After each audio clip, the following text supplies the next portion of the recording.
Now, in politics, we can always expect the unexpected. And the world was certainly taken by surprise when Donald Trump won the American presidential election. Now, in politics, we are taken by surprise, but in prophecy, we have certainty.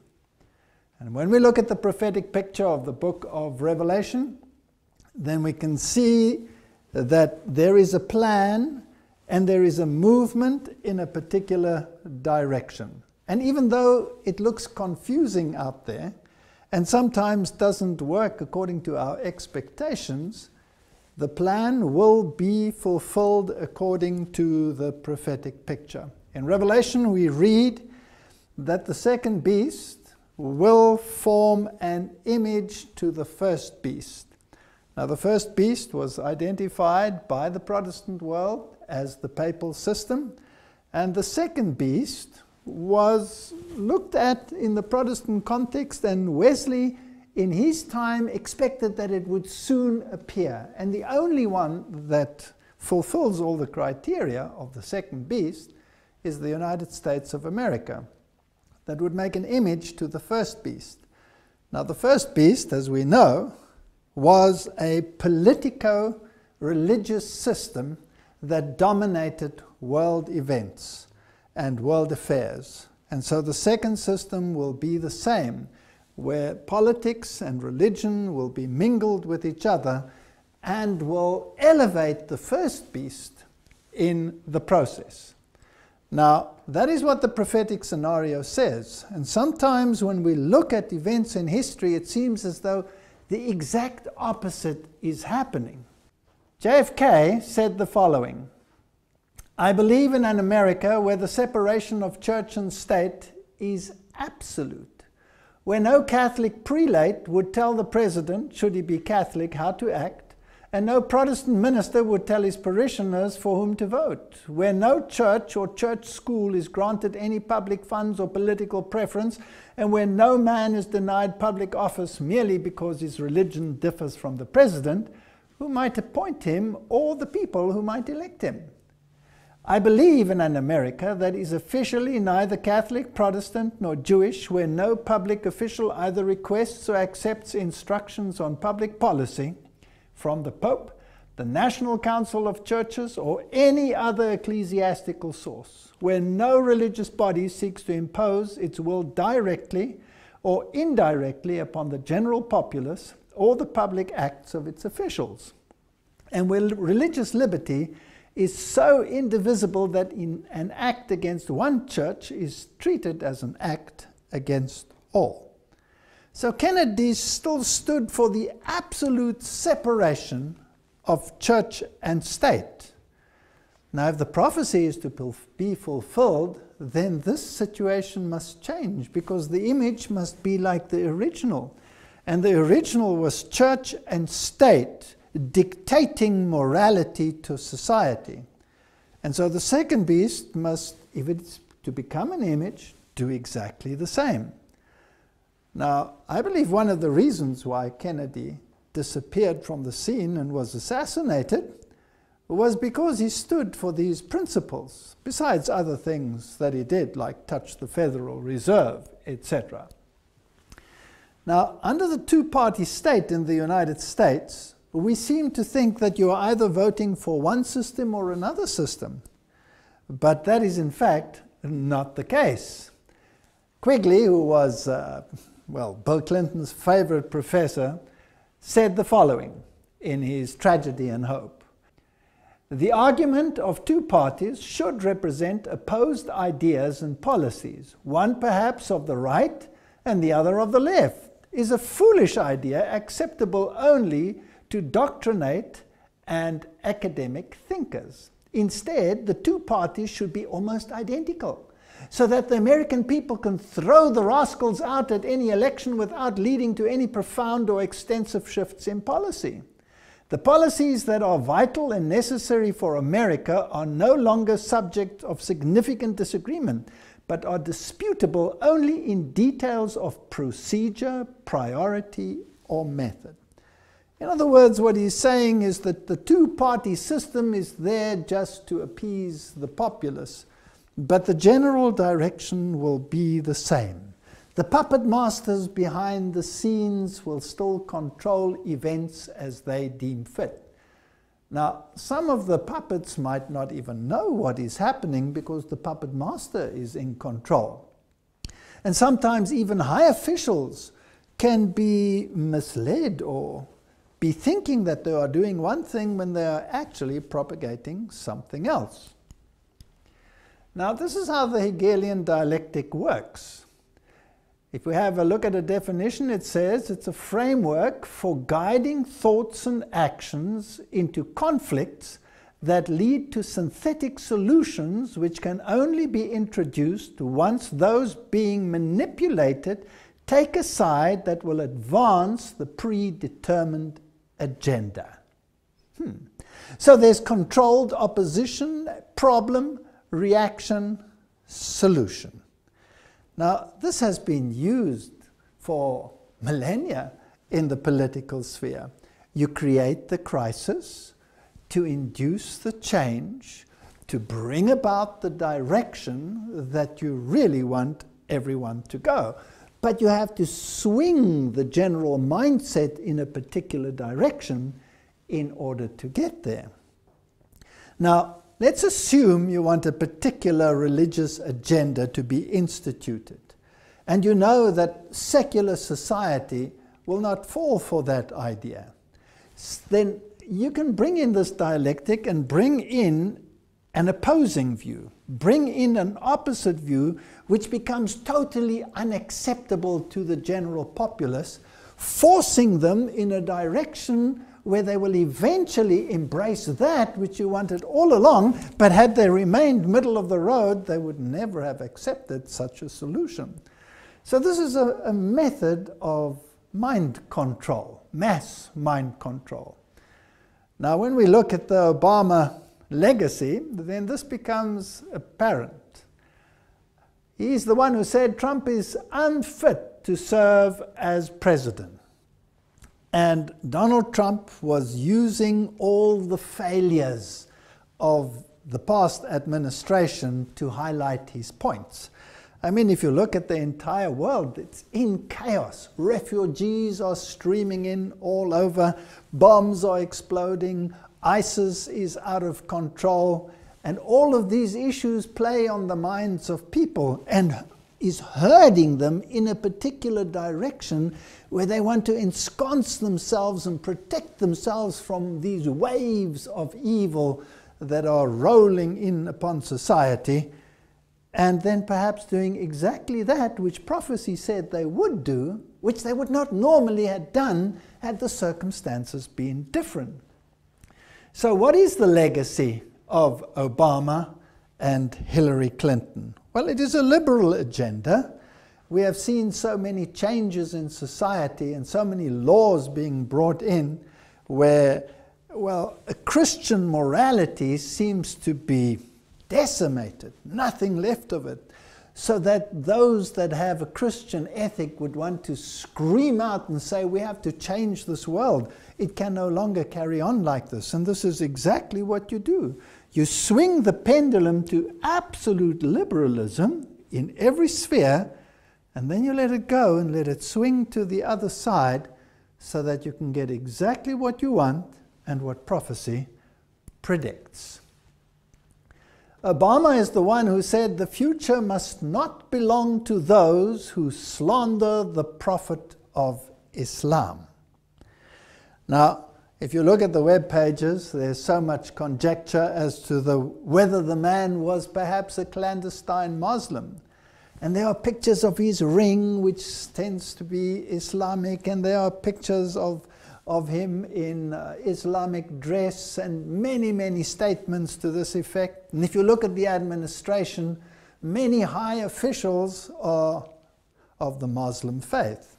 So it seems as if America was being taken away from its Christian roots and swung in another direction. But prophecy said that the second beast, the United States of America, would implement legislation that would further the first beast, which is Catholicism.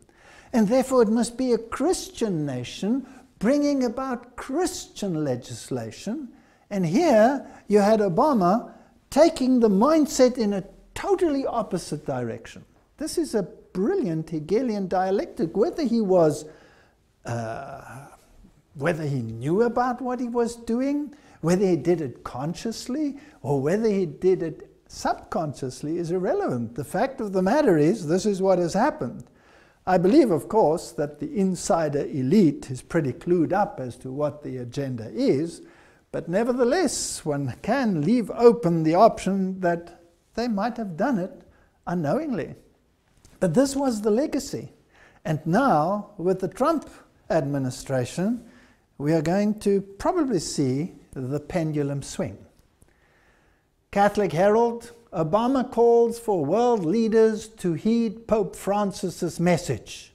The President of the United States said he wants fellow world leaders to reflect on Pope Francis' encyclical talking about the environment. So you have this dichotomy of thought. On the one hand, you have this movement towards a totally different religious system, and on the other hand, you have this underpinning of the papal system. And under his leadership, you had the visit of Pope Francis, where he went through the entire procedure, almost like a president of the world being inaugurated, speaking from the balcony, which is a step higher than any of the presidents have done. So you have this dichotomy of thought. You have, on the one hand, the appearance that it's moving in this direction, and on the other hand, the realities of the laws that it's moving in another direction. And then you had the two opponents. You had the one standing for the principles of the right, the other one standing for the principles on the left, and it was a vicious campaign.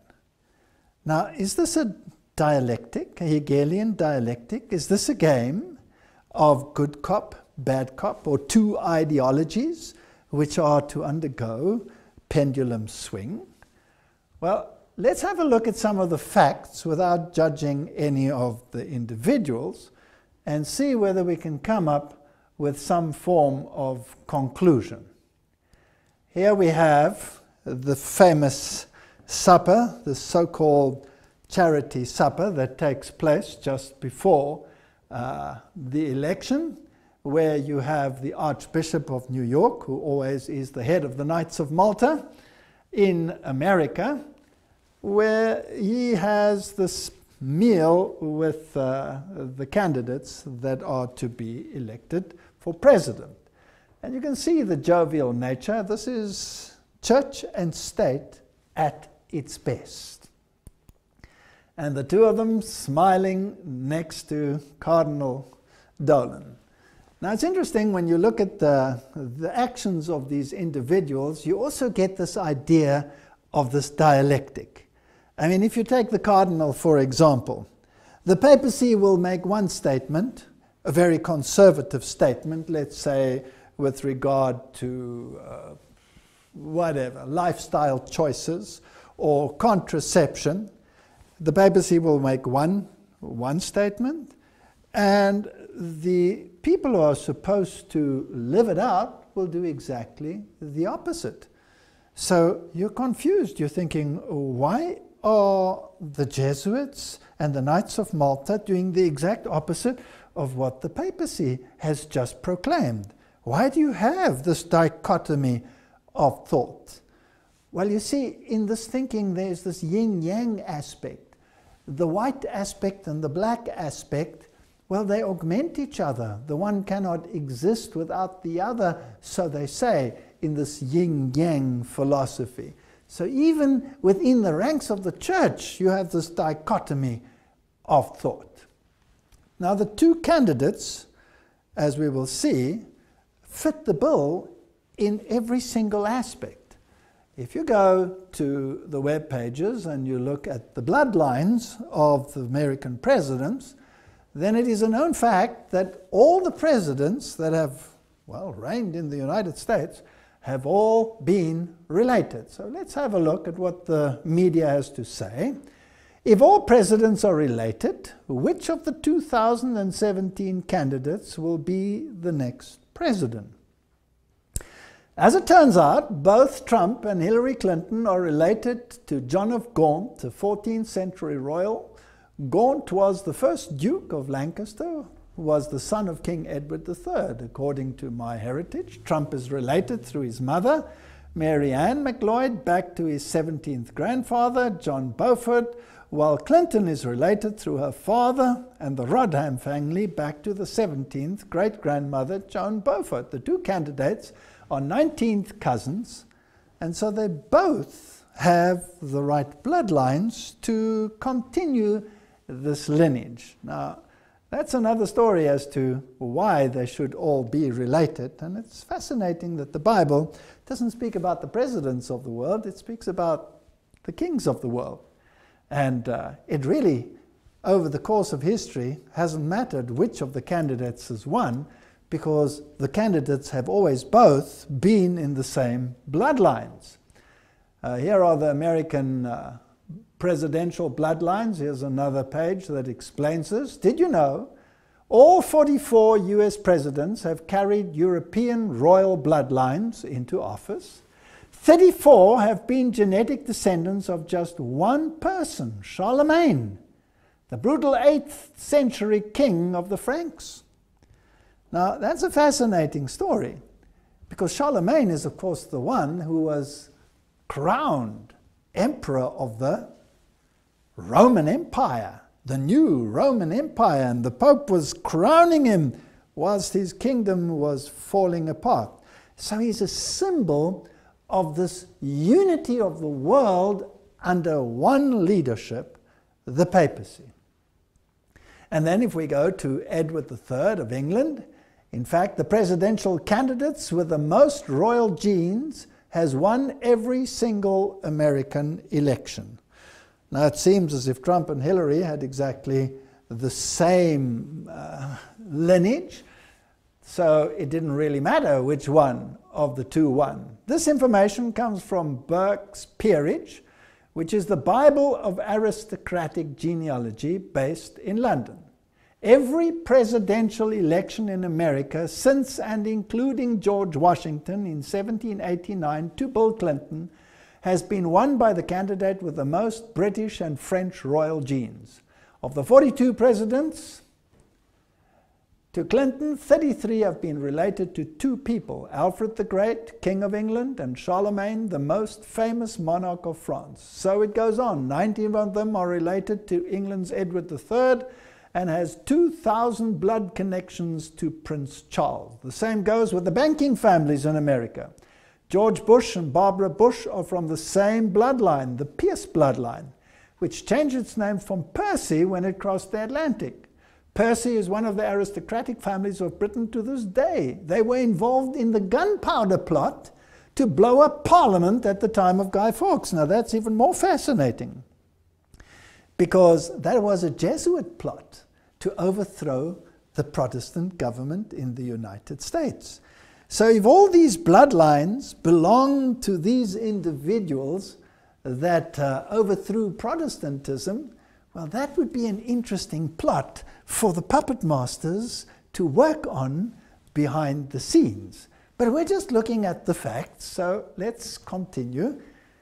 The Mail online predicted or showed that The Simpsons predicted a Donald Trump presidency, and it didn't end well. Time travel episode from 2000 featured Broke Nation relied on aid from China. Now, as we have seen in some of the previous series that we have made, The Simpsons consist, well, the writers of The Simpsons are all probably insider individuals with more knowledge about what is going to happen in the world than most would deem possible. And as some candidates have said in the past, if something works out the way that it has worked out, it works out that way because it was planned that way. So there is that element, but there is also, of course, an element of of luck maybe involved as well.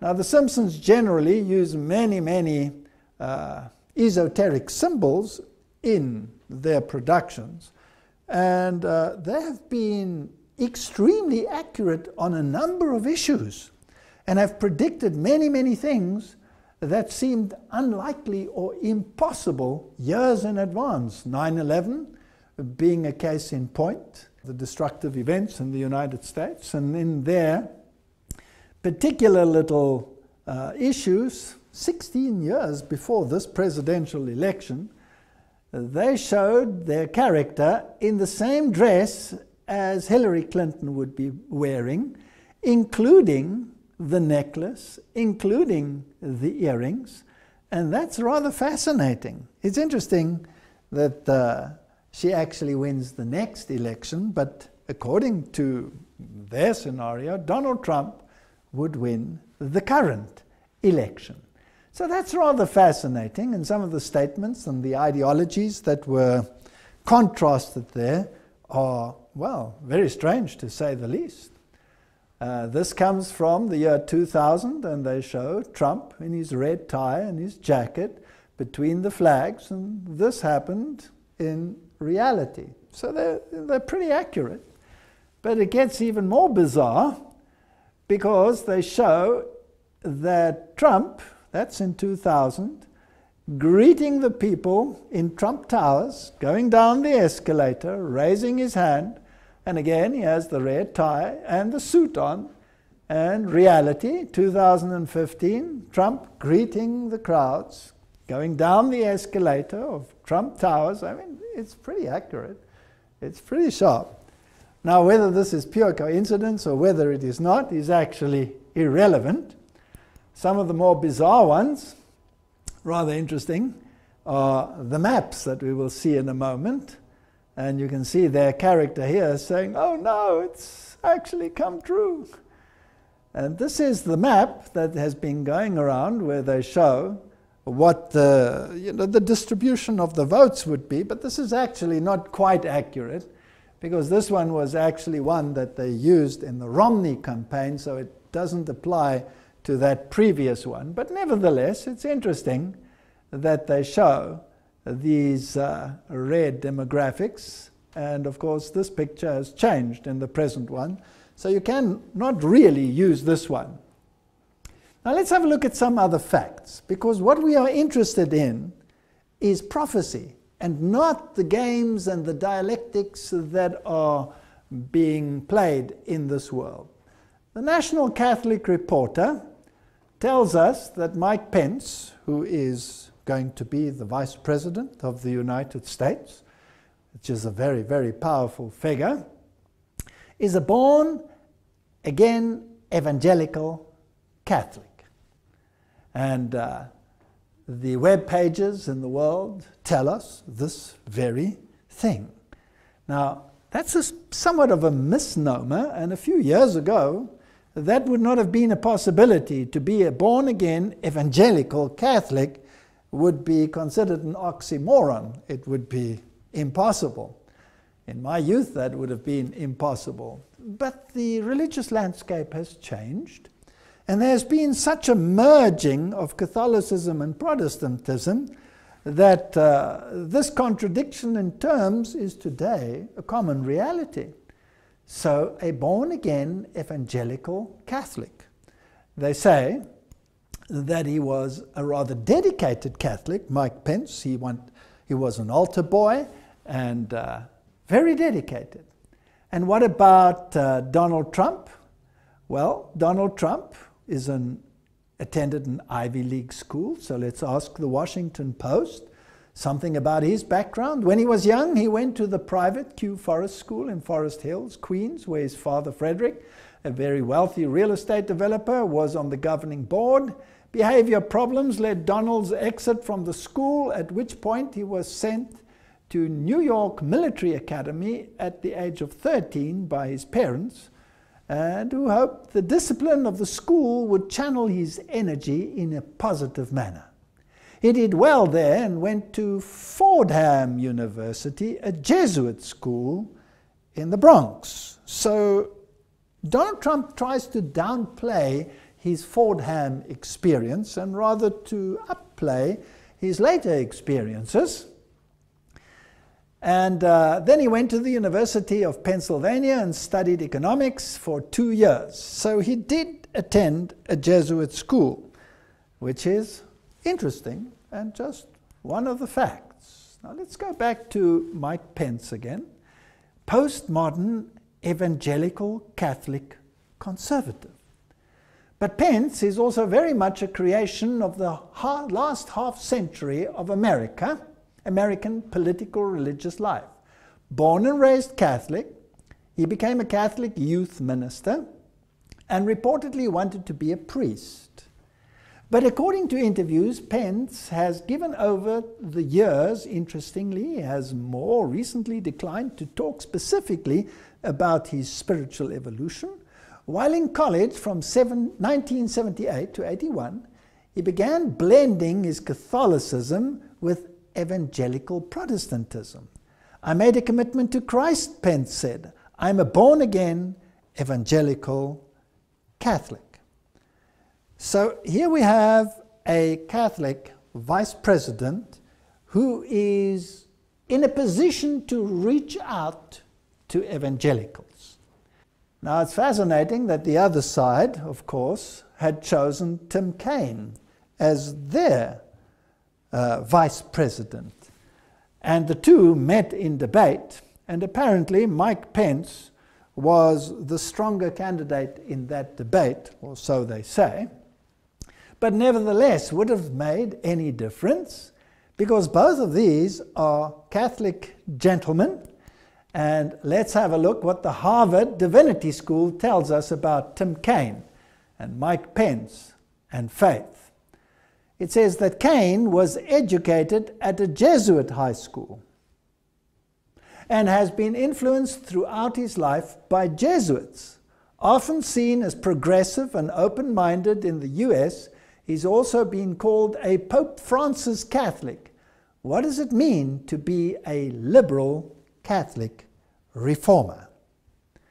Now, this is rather fascinating. So you have these high-profile Catholics as vice presidents, the one wanting to be a priest and was an altar boy, and the other one, all his training in Jesuit environments.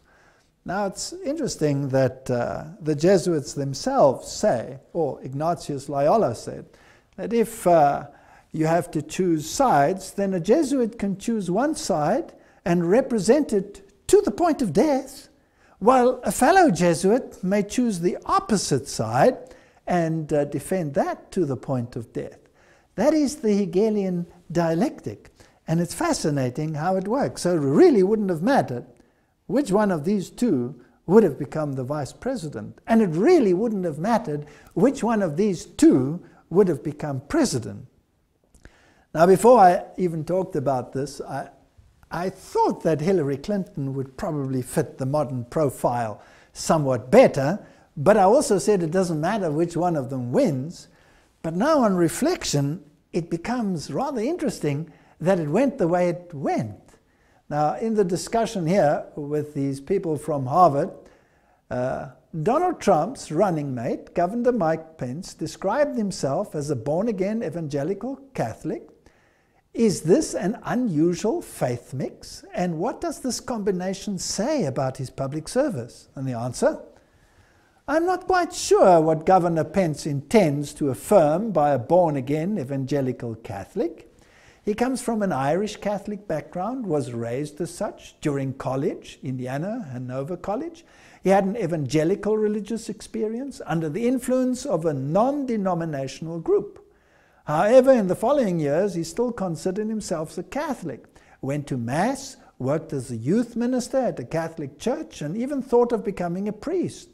However, in the mid-1990s, he joined the Grace Evangelical Church, which is affiliated with the Evangelical Free Church in America. One could describe it as a Baptist denomination. It was, however, the church to which he started to take his family in Indianapolis. At that time, he described himself as a Christian, conservative, Republican, in that order. In this description, the word Catholic was not present. So when we look at these two, they are both capable of fulfilling the prophetic agenda. Pope Francis calls for unity between evangelicals, Catholics, and he said that division is the work of the devil.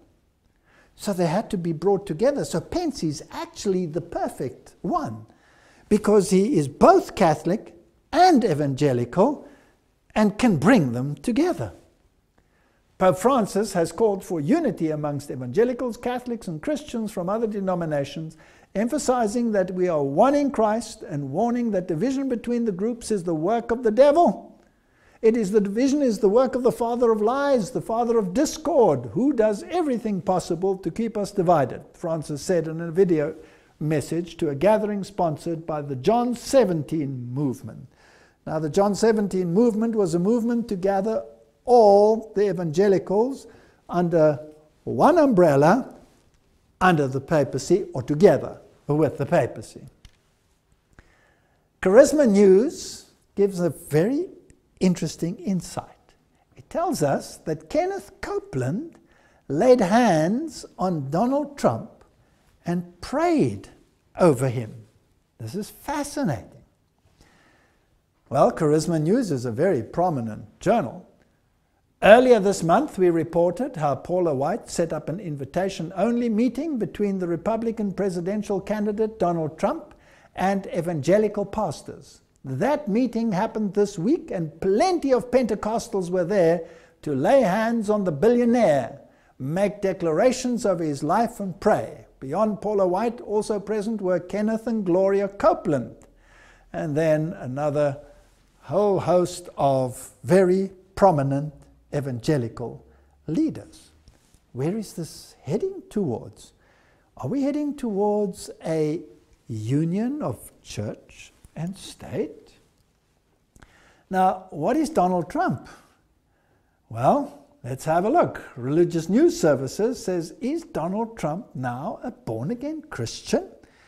And when I read what the journal Christianity Today had to say about Donald Trump, about his remarks and his anti-woman statements and his wild statements, then they were, well, less than pleased, it seems. And now, afterwards, they're all scattering and trying to come together on these issues. Donald Trump has described himself as a Presbyterian and Protestant, a Sunday church person, which is very fascinating, and a collector of Bibles. Now, the presumptive Republican presidential nominee reportedly can add born-again Christian to that list too, according to one of the members of Trump's new evangelical advisory board. So here you have a Sunday-keeping Protestant. Now, if you're going to reach out to the religious community and bring them together, wouldn't it be interesting if the Protestant reaches out to the Catholics and the Catholics reaches out to the Protestants? Then you would have a perfect mix. But I found this rather interesting, and an interesting mix, because by some of his statements, it is hard to imagine that all of this is, perfect truth. Now, this was the statement that Donald Trump made to the Catholic world. Catholics are an important part of the American story. America has been strengthened by hardworking Catholics. From New York to California, the Catholic story is truly unique, and it's a great story. From marching for civil rights to educating millions of children, serving the poor, and helping define the pro-life movement, clergy and lay Catholics across the country have made countless contributions to the American success and the American success story. Washington politicians have been hostile to the church. They have been hostile to Catholics. They have been hostile to the members of Catholicism. My administration will stand side by side with the American Catholics to promote the values we all share as Christians and Americans. God bless you. God bless the United States of America. We will make America great again. So there you have Donald Trump reaching out to the Catholic community. A Protestant, born again Protestant. On the other hand, you have Mike Pence, who said, I'm a Christian, conservative, and Republican in that order, and left out the little fact that he was thoroughly Catholic. Let's listen to what he had to say. Greetings, I'm Governor Mike Pence. You know, it's my honor this year to serve as the Republican nominee for Vice President of the United States with my running mate, Donald Trump. I'm grateful to be able to join you, if only by videotape, but I'm not sure how they introduce me. The introduction I prefer is pretty short. I'm a Christian, a conservative, and a Republican in that order. And really, it's as a fellow believer that I'm particularly honored to be able to address you today. I know every one of us has our own story about how we came to faith. For me, I was raised in a family where faith was important. Church on Sunday, grace before dinner. But my faith became my own when I made a personal decision to trust Jesus Christ during the spring of my freshman year in college. That night, my heart was literally broken wide, with gratitude and with joy, when I came to realize that what happened on the cross, in some small measure, actually happened for me. And I know all of you in the room share that same passion and that same sense of gratitude for what was done on our behalf. Years later, my faith has been tested, relied on more times than I could possibly count. All I know for sure today is I need Him more than ever. And He's really the center of my life and the center of my family's life. You know, God's love really eclipses our failings, and as always, He's been a source of renewal and strengthening for this nation and for people of faith throughout our history. In these troubled times, I believe we stand at a turning point, when those who cherish faith, those who cherish freedom, those who cherish the sanctity of life and all the liberties enshrined in our Constitution should step forward and heed the call to action. I joined Donald Trump on the Republican ticket because I believe he has the right leadership and the right vision to make America great again. President Donald Trump will appoint justices to the Supreme Court who will uphold our Constitution and the rights of the unborn.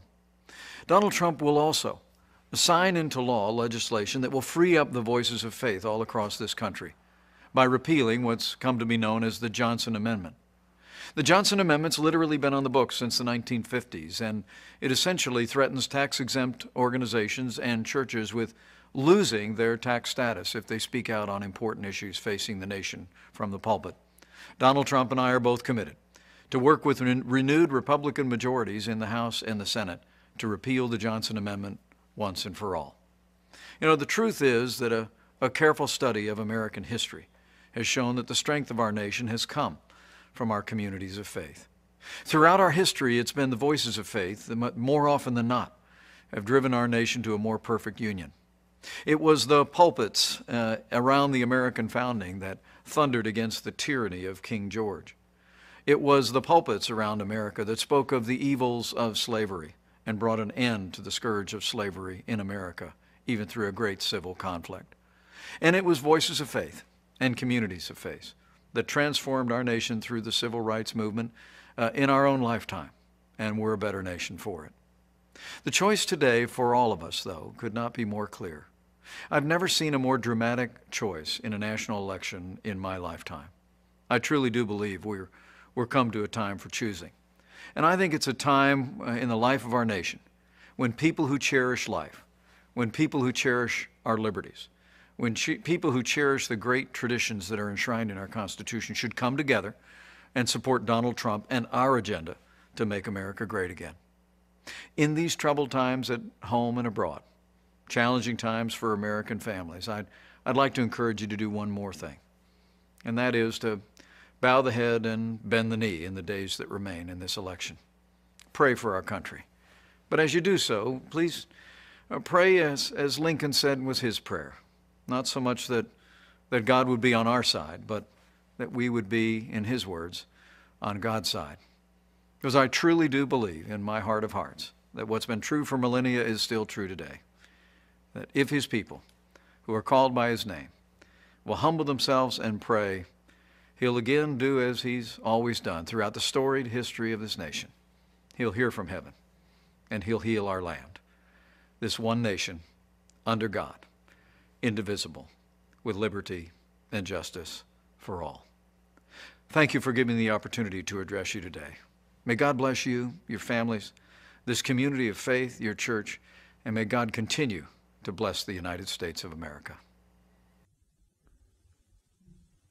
Would a speech like that make the pendulum swing to the other side? I think it could. Now, what if there was a catch to it that nobody can really see? They can only see the negatives and the legacy of liberalism at the present time and the disasters that go along with it. And here is this hope of the pendulum swinging to the other side and embracing this promise of a healed land and a healed society. But what if it has an arrow embedded in it? A new America. You heard him say that Trump was going to repeal the Johnson Amendment that muzzles pastors. During his acceptance speech, Trump thanked the evangelical community for their support, adding, "You have so much to contribute to our politics, yet our laws prevent you from speaking your minds from your own pulpits. An amendment pushed by Lyndon Johnson many years ago threatens religious institutions with the loss of their tax-exempt status if they openly advocate their political views. I'm going to work very hard to repeal that language and protect free speech for all Americans." Let me take you back to the beginning of this little talk. What did JFK say? "I believe in an America where no pope and no Protestant prelate will tell the parishioners how to vote." And here we have a man who is saying that he will rescind the clause that makes it impossible for them to do so. Isn't this church and state coming together? Isn't this the clergy dictating to the parishioners views that will ensconce the values of Christianity? Now, if the values of Christianity were upheld, that would be a marvelous thing. But what if there were certain laws in that package that were actually laws of the first beast, that the Protestant world had identified as Antichrist, and that these laws, when enacted, would negate the law of God? And the Bible says they have done away with your laws, and it is time for you to act. I think we are living in very interesting times. Now, the journal Politico says Trump Evangelical Advisory Board features Bachman and Jerry Falwell. So he has an advisory board that is going to advise him on policy. Now, what did JFK say? Where no Protestant prelate will tell the President of the United States what he should do, and no Pope. And now we have a mixture of the two doing exactly that. Now, will it favor the first beast, Catholicism? Let's have a look. Well, here is the full list of the board members as shared by the campaign. Now, we won't go through all of them, just highlight one or two of them and see where this leads us. There's Michelle Bachmann, former congresswoman, and there's Bernard, senior pastor and CEO of Christian Cultural Center. There's Mark Burns, Tim Clinton, and then there's Kenneth and Gloria Copeland. Now, these are very interesting people that have made some fascinating statements in the past, which are mind-boggling when you compare them with what the Bible has to say. And you have James Dobson, author, psychologist, and host of My Family Talk. Jerry Falwell, president of Liberty University. You had Ronnie Floyd and Jack Graham and many others. And you have Robert Jeffries and Davis Jeremiah and Richard Land and James MacDonald and Johnny Moore and Robert Morris. This is the full team. James Robinson, founder of Life Outreach International. Tony Suarez, Executive Vice President, National Hispanic Christian Leadership Conference. Jack Strag, Paula White, Tom Winters, Celia Yates. I mean, this is fascinating. And what did Donald Trump say about these people? He said, I have tremendous respect and admiration for this group, and I look forward to continuing to talk about the issues important to evangelicals and all Americans, and the common sense solutions I will implement when I am president. Donald Trump said of his list that included former Congresswoman Michelle Bachmann.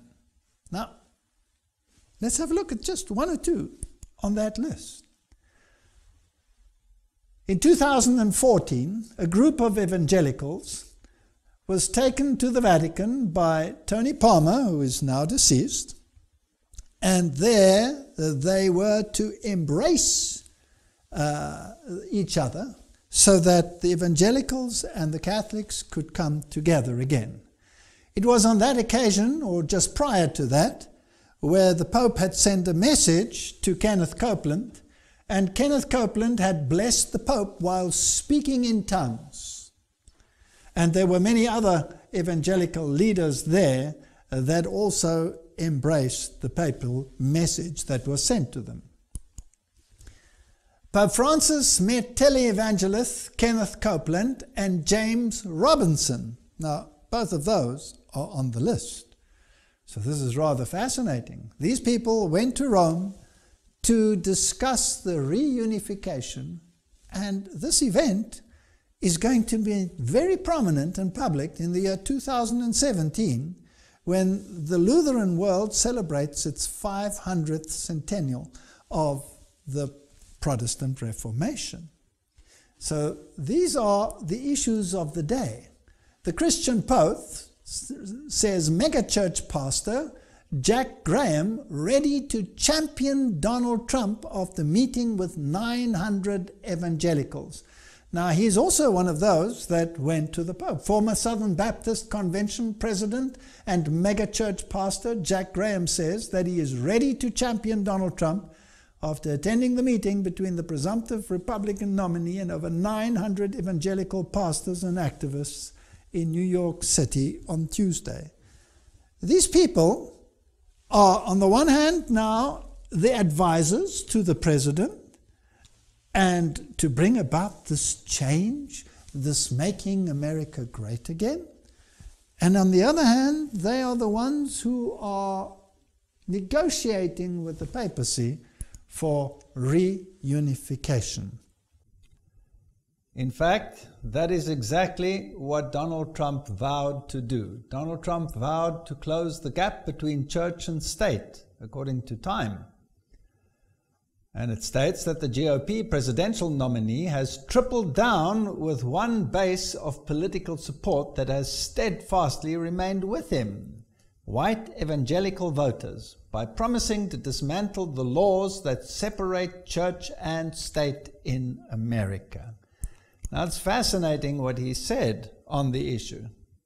And if you look what happened to religion, if you look at what's happening to Christianity, and you look at the number of people going to the churches, and the evangelicals know this also, it's not on this kind of climb, it's on this kind of a climb of slow and steady in the wrong direction, Trump said.